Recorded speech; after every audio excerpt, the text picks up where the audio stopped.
What if Africa was never colonized? No stolen resources, no borders drawn by outsiders, no slave ships, just a continent building its own destiny, on its own terms. The world would look very different. And today, we're imagining that world.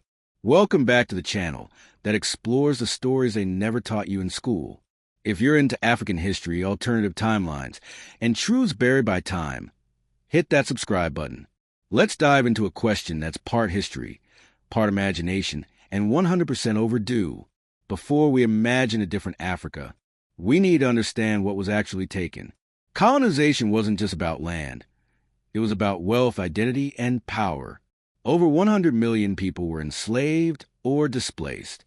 Gold, diamonds, rubber, oil, trillions in resources were extracted while nations were left divided and underdeveloped.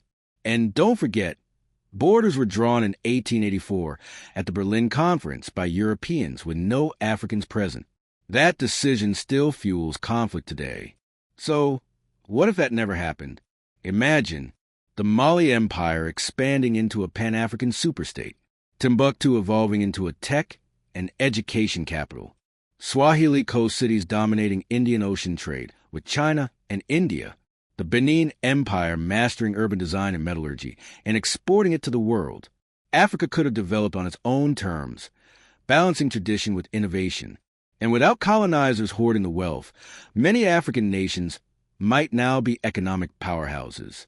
Without colonization, we could be looking at a United States of Africa, an African space program, tech giants founded in Lagos, Addis Ababa, and Nairobi, African nations shaping global politics and innovation. In this timeline, African languages might be global standards. Hollywood could be rivaled by Nollywood or Ghanawood, and instead of aid packages, Africa could be sending aid to Europe. Now you might say, but that's just a fantasy. True, but this isn't just about rewriting history. It's about reclaiming imagination. The colonized mind limits what's possible. But by asking what if, we begin to see what was lost and what can still be built. The future isn't fixed. It's still being written. And Africa's story isn't over. If this video made you think, smash that like button, subscribe, and share it with someone who needs to rethink what they know about Africa. Drop a comment. What do you think Africa would look like if it had never been colonized? Until next time, stay curious, stay conscious, and keep rewriting the narrative.